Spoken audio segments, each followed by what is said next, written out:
Hi, this is Justin Devine. I'm here doing my film review of the 2011 movie The Help, based on the 2009 novel published by Catherine Stockett, also The Help.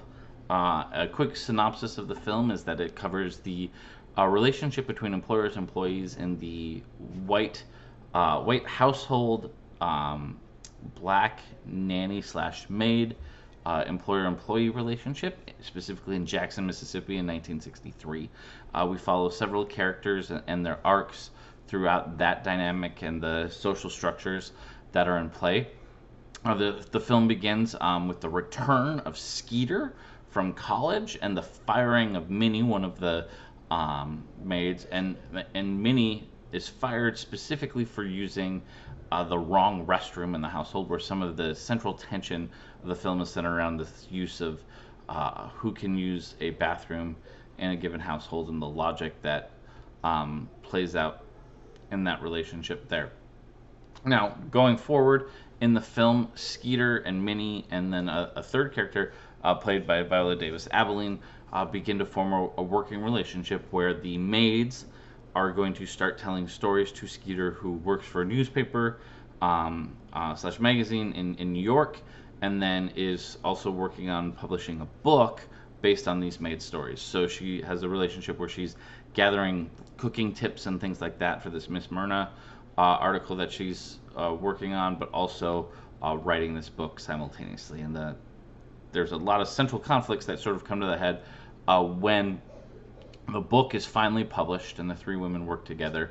And it's centered around the fact that the primary antagonist, and really in a lot of ways the main character of the film, Hilly Holbrook, who's portrayed by Bryce Dallas Howard, actually is has consumed a pie made by Minnie when Minnie was first fired by Hilly, and that pie, as it turns out, contains Minnie's fecal matter in it. She's mixed that into the chocolate pie, and Hilly has two slices, and so sort of the portrayal of this reveal, both to the threesome that's writing the book and then later the other characters in the film as it trickles out, really creates a lot of tension toward the end of the film. This is also centered on the backdrop of the Medgar Evers killing, the assassination of JFK, and really the emergence of civil rights and what Dr. Martin Luther King Jr. is doing at the time in the communities in the South. Now, as the film culminates, we learn that Minnie's actually been working for a great family in terms of she's worked with Celia Foote and Johnny Foote, and Cecilia's been hiding her relationship with Minnie, and Johnny's known the whole time. We get that reveal. We learn that Abilene's employer, the Viola Davis character Abilene, that her employer is going to let her go at the end of the film, where we get Viola Davis saying her tagline to her daughter May, "You is kind, you is smart, you is important," and the film sort of ends with Abilene leaving her job for the last time. We learn that Minnie will keep a secure job with the Foots, and that Skeeter will be heading off to New York to work as an editor for that company that helped her publish the book The Help. It's just a great film. It actually launched a lot of these women's careers in many ways. Emma Stone's career took off further. Viola Davis ends up getting cast as Annalise Keating. Bryce Dallas Howard gets the role in Jurassic Park or Jurassic World after this. Octavia Spencer goes on to do Hidden Figures and some other movies. Anna Camp jumps on the Pitch Perfect train.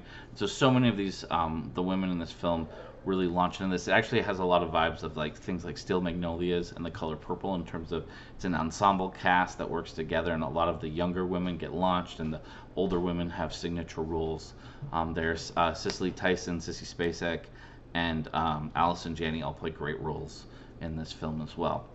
In terms of the portrayal of women, it's certainly it is centered around the social role of women in Jackson, Mississippi specifically. And what's interesting about it in particular, I think, is that while women are by far the central characters of the film, they're clearly subordinate in many ways into their own households and what they're doing.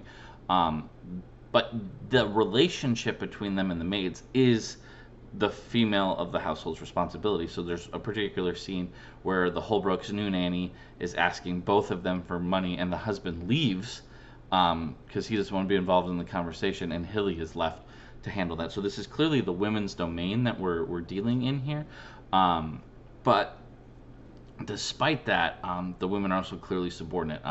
When we first meet Skeeter, her family's whole goal, now that she's home from college and being college educated, is to get her on a date, to get her married so that she can have children, and that can be what she does next. In fact, when she goes on her first date with her boyfriend throughout the film, Stuart, he actually says that as much. You're just trying to come here to get married. And so that is much of how women are perceived in the film, that their projects are lesser than. I don't necessarily think all of the women perceive themselves that way, but certainly some of them. And then there's differing perceptions about how white women are portrayed. Certainly all of the white women, to some degree, sans a couple, are portrayed as racist. The black women are actually portrayed as exceptionally competent and view themselves as exceptionally competent. And I would say the black women view the white women as, essentially incompetent in raising children for the most part and running a household. Also, the value of women is in how well they can run the household. In fact, when Celia hires Minnie, she hires her to teach her how to cook and clean, because that is the thing that she is supposed to be doing. That's what her aspirational goal is, to cook and clean in the house. So that's a complicated element that exists in this section as well. Also, like how families and society and other people perceive the women. The thing I would say is that the social circles they're in have their own hierarchies, right? So even if we're watching maybe something that's not the top social hierarchy in Jackson, it certainly is the top social hierarchy for the film. And so even in those women's circles, there's definitely some people of power and some people who are without power, even in the white community that's dictating a lot of this information. Some signs and symbols. I mean, the number one symbol in the film is segregation/racism, for sure. But I also think like clothing attire is a big part of this. The maids tend to have a uniform of sorts that they all wear together. They ride the bus, so transportation's definitely a symbol, wealth, status. All of the black women are walking and riding the bus, the vast majority. Pretty much all of the white women are driving themselves places, and so that's a thing that exists in this particular film as well. How do the female characters grow or change? Allison Janney probably has the biggest character arc. She is Charlotte.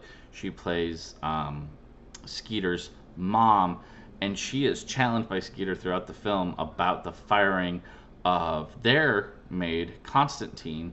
Where finally towards the end of the film we get some resolution and get a flashback, and we learn that Cicely Tyson's character, Constantine, was fired because Allison Janney was unwilling to stand up to this group of women that had just given her a title, Daughters of the American Revolution, and didn't want to show her love and affection for Constantine in front of the other women because it would affect her social status.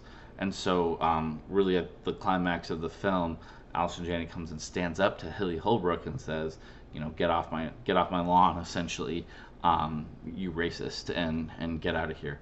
And so she has a great character arc. The black women certainly have some empowerment arcs that are really, really cool. Abilene and Minnie both want to avoid the conflict altogether, and they jump in. And then there's the scene after one of the women is arrested for stealing and beaten by police. All of the other maids jump in. They want to support and help the book.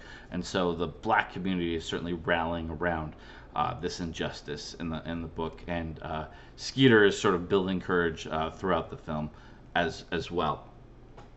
And then lastly, like what did I learn from the film and what surprised me or challenged me? I think what I learned specifically is just how complex the inner workings of individuals are. Like a lot of the white characters are pretty likable. Even Emma Stone's boyfriend, Stuart, Skeeter's boyfriend, he's very likable through most of the film, and then it turns out he's just as racist as everybody else at the end. But Johnny, Cecilia's husband, isn't as so. There's a lot of complexity in that component, and it got me reminded of where we're at today. We're trying to judge a book by its cover right now. It's so difficult. And then the most challenging thing my daughter and I were talking about um, uh, just a little bit ago. That quote, you is kind, you is smart, you is important." I had her, say that back to me, and she started with, "You are kind, you are smart," and said, "You is important." I said, "Why did you need to correct it?" And she said, "Well, that's the right way to do it." And so we were just discussing, like, is that, some of our own internal bias on what it means to be smart or to be a certain way. And so we discussed that. So that's a particularly challenging piece as well. So that's my review of the book slash film, The Help. Just loved it. Watched it with my daughters, and I think it was a great viewing experience for all of us. Thanks.